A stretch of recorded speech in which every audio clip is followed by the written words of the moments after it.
नहीं जानती। वो हिंदू थी मुझे नहीं मालूम, वो मुसलमान थी मुझे नहीं मालूम, वो सरदार थी।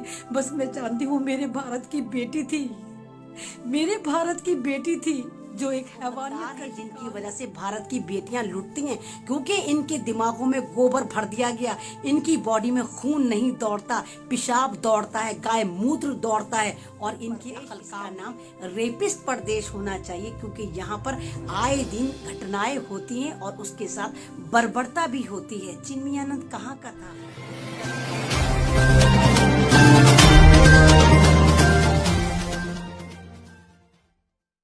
मेरे समझ ही नहीं आ रहा कि मैं बात कहाँ से शुरू करूं। मेरे समझ ही नहीं आ रहा कि मैं किस तरह आपको उस दरिंदगी के बारे में बताऊं। मुझे कुछ समझ में नहीं आ रहा।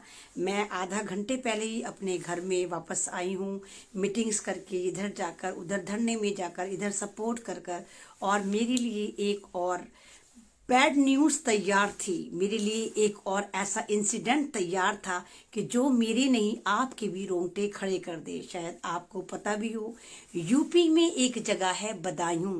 बदायूं में एक बहुत ज़्यादा बर्बरता करी गई है, एक गैंग रेप करा गया है। रेप होना तो भारत में कोई आम बात है, बहुत मामूली सी बात है, कोई नई बात नहीं है। रेप करने के बाद उस लड़की के साथ इतना टॉर्चर करा गया है, उसके साथ इतनी दरिंदगी की गई है कि शायद सबके ही रोंगटे खड़े हो जाएं। और रेप करने की जगह सुनकर दिल में धक्का लगेगा, रेप एक मंदिर में करा गया, एक पुजारी ने करा। नाम मैटर नहीं करता, नाम मैटर नहीं करता कि उस पुजारी का नाम क्या था। सत्यनारायण दास पुजारी का नाम ये था। और कमाल की बात ये देखिए कि कोई पुलिस एक्शन में नहीं आई। पोस्टमार्टम करने में भी 44 घंटे लगा दिए। और दरिंदगी की हद देखिए कि उस लड़की को मंदिर ले जाया जाता है, उसका रेप करा जाता है, उसकी पसलियां तोड़ दी जाती हैं, उसके प्राइवेट पार्ट में सरिया डाल के सारी आंतें बाहर निकाली जाती हैं, पूरी उसकी बॉडी को कुचल दिया जाता है। और दरिंदे कितने खुश होते हैं, वो जुल्म करने से यहीं बाज नहीं आते। वो डेड बॉडी को उठाते हैं, गाड़ी में डालते हैं और उसके घर के आगे फेंक आते हैं। कौन सी जगह है ये कौन सा मुल्क है, ये कौन सा समाज है, ये कौन लोग हैं? क्या ये इंसान कहने लायक हैं? ये दरिंदों से भी ज्यादा दरिंदे हैं। आपने किसी इंसान को देखा है कि किसी कुत्ते ने कुत्ते को फाड़ कर खाया हो, किसी बिल्ली ने बिल्ली को फाड़ कर खाया हो, किसी घोड़े ने घोड़े को फाड़ कर खाया हो? आपने देखा है? और हम किसको कहते हैं दरिंदे? हम किसको जानवर कहते हैं? कुत्ता है जानवर है, बिल्ली है जानवर है, शेर है जानवर है। तो क्या इन लोगों ने, क्या इन कम्युनिटी ने, क्या इन जानवरों ने भी अपनी कम्युनिटी को टारगेट करा? कुत्ते ने कुत्तों को खाया, बिल्लियों ने बिल्लियों को खाया। फिर हम अपने आप को अशरफुल मखलूक़ात कैसे कहते हैं? इंसान तो अशरफुल मखलूक़ात होता है। तो अल्लाह ने हमें ये पदवी, ये पोस्ट, ये रुतबा किस लिए दिया? क्योंकि हमारे पास दिमाग है, हमारे पास अच्छा बुरा सोचने की सेंस है, जो जानवरों में नहीं होती। हालात किस तरह चल रहे हैं? उत्तर प्रदेश, जिसका नाम ठोकतंत्र होना चाहिए, क्योंकि यहाँ पर लोकतंत्र नाम की कोई चीज नहीं है। उत्तर प्रदेश, इसका नाम रेपिस्ट प्रदेश होना चाहिए, क्योंकि यहाँ पर आए दिन घटनाएं होती हैं और उसके साथ बर्बरता भी होती है। चिन्मयानंद कहाँ का था? उत्तर प्रदेश का। कहाँ का था चिन्मयानंद? उत्तर प्रदेश का। शाहजहानपुर का। क्या करता था? मेडिकल कॉलेज चलाता था। क्या काम थे उसके? अपने मेडिकल कॉलेज की लड़कियों को रोजाना रेप करता था। कौन था वो? आरएसएस का बहुत बड़ा आदमी, बहुत रसूख वाला आदमी। और कौन है वो बीजेपी में बहुत बड़ी पोस्ट पर है। क्या उसको सजा हुई? किसी भारतीय ने पूछा, किसी ने सवाल करा कि चिन्मयानंद को सजा हुई? नहीं हुई उसको सजा। क्यों? क्योंकि ये बीजेपी की सरकार है, ये रेपिस्ट सरकार है। इनका नारा क्या था? बेटी पढ़ाओ बेटी बचाओ, बेटी बचाओ बेटी पढ़ाओ, महिलाओं के सम्मान में, भाजपाई मैदान में। लेकिन हमें अफसोस ऐसा होता हुआ साफ नजर नहीं आया। कभी नजर नहीं आया कि इन बीजेपी वालों ने भारत की बेटी को कभी इज्जत की नजर से देखा भी हो। सेंगर, कुलदीप सिंह सेंगर, उन्नाव केस आपको याद होगा। क्या जुर्म था उस 14 साल की नाबालिग बच्ची का जो सेंगर के ऑफिस में जॉब मांगने गई थी, और सेंगर ने क्या करा, लगातार उसके साथ गैंग रेप करता रहा। और जब उसके बाप ने पुलिस में कंप्लेन करवाई तो क्या करा था उसके साथ, पुलिस वालों ने लॉकअप में उसके बाप को मार दिया। और फिर यहाँ से सिलसिला शुरू हुआ उस लड़की के घर में मौत का या कत्ल का।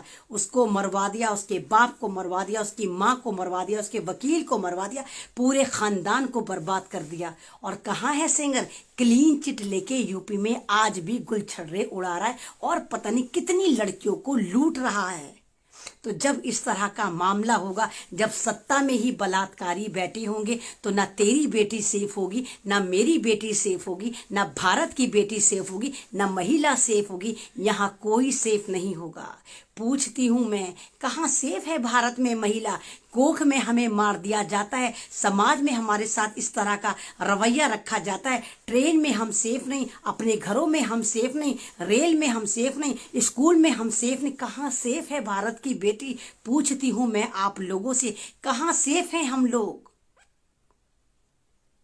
इस लड़की के साथ इतनी बर्बरता करने के बावजूद पुलिस एक्शन में नहीं आती और लगातार मुजरिमों को बचाने के लिए हथकंडे अपनाती है। वो पुजारी आराम से मीडिया के सामने बयानबाजी देता है और खुद को बचाने की कोशिश करता है, क्योंकि उसको भी पता है कि उसके आका किस तरह भारत की बेटियों को माले गनीमत समझ के लूटते हैं और कोई FIR नहीं होती, कोई एक्शन नहीं होती। क्योंकि इनका रोल मॉडल कौन है? इनका रोल मॉडल चिन्मयानंद है जो पक्का रेपिस्ट था। इनका रोल मॉडल कौन है? इनका रोल मॉडल कुलदीप सिंह सेंगर है जो पक्का रेपिस्ट था। जनाब, जब इस तरह के लोग होंगे तो सजा कौन देगा? जब समाज में बैठे हुए उच्च कोटि के लोग, सत्ता में बैठे हुए उच्च कोटि के लोग आपकी बेटियों को माले गनीमत समझ के लूटेंगे तो सजा कौन देगा? कहाँ से इंसाफ मिलेगा? क्योंकि इन लोगों को पता है हमारे ऊपर कोई कार्रवाई नहीं होगी, हमारे आका तो खुद बलात्कारी हैं। इनकी सोच ही ये है कि ये बलात्कार भी करते हैं और इस तरह जुल्म और बर्बरता और नीचता दिखाते हैं कि आप आवाज ना उठाएं, बल्कि आप अपनी बेटियों को अपनी पनाहों में लेने की कोशिश करें और उनको बचाएं। अभी आपको याद होगा, अभी जो यूपी में हाथरस कांड हुआ था, मनीषा बाल्मीकि क्या करा था उसके साथ? सरकार किसकी थी? सत्ता में कौन था? रेप करने वाले कौन थे? ठाकुर बरादरी के थे। और हमारे यूपी के जो अपने आप को प्रधानमंत्री समझते हैं वो कौन है? जनाब ठाकुर हैं। क्या करा था इन्होंने मनीषा बाल्मीकि के साथ? बताने की जरूरत नहीं है। गर्दन तोड़ दी, रीढ़ की हड्डी तोड़ दी, घुटने तोड़ दिए और फाइनली उसको मार दिया गया। और आज फिर बदायूं का मैटर, इस बदायूं का मैटर मेरा ख्याल से भारत के इतिहास का सबसे बर्बरता वाला रेप था, कि जहां बर्बरता की सारी सीमाएं लांघ दी गई। किस तरह के दरिंदे थे ये भूल जाते हैं कि इनको जनने वाली जन्नी भी माता होती है। किस तरह ये इतनी बर्बरता कर लेते हैं कि उसको कुचल डाला, उसको नोच डाला, पेट से आते खींच डाली, तमाम खून उसका निकाल डाला और यही नहीं रुके, उसकी डेड बॉडी को उसके घर फेंक कर आए। यानी ये मैसेज देना चाहते थे कि किसी के बाप में हिम्मत है तो हमें पकड़ कर दिखाए। ये कौन सा साम्राज्य है? ये कौन सा राम राज्य है? ये कौन सा हिंदू राष्ट्र बनाने की तैयारी में ये बीजेपी वाले और RSS वाले? अगर इसी को ये हिंदू राष्ट्र कहते हैं तो माफ करिए हमें, ये हिंदू राष्ट्र नहीं है, ये हिंदू राष्ट्र हो ही नहीं सकता, क्योंकि भगवान राम की एजुकेशन ऐसी हो ही नहीं सकती। कोई भी मजहब, कोई भी धर्म हमें ये नहीं सिखाता कि हम बेटियों को साझा ना समझ के तेरा माल मेरा माल माने गनीमत समझ के लूटें। कोई मजहब ये नहीं सिखाता जनाब, कोई मजहब नहीं सिखाता। हर मजहब में औरत को, माँ को, बेटी को, बहन को इज्जत दी जाती है, इज्जत की नज़र से देखा जाता है। इसीलिए मेरे भारत का कल्चर कहता है बेटी ना तेरी होती है, बेटी ना मेरी होती है, बेटियां सबकी साझा होती हैं, वो हमारी होती हैं।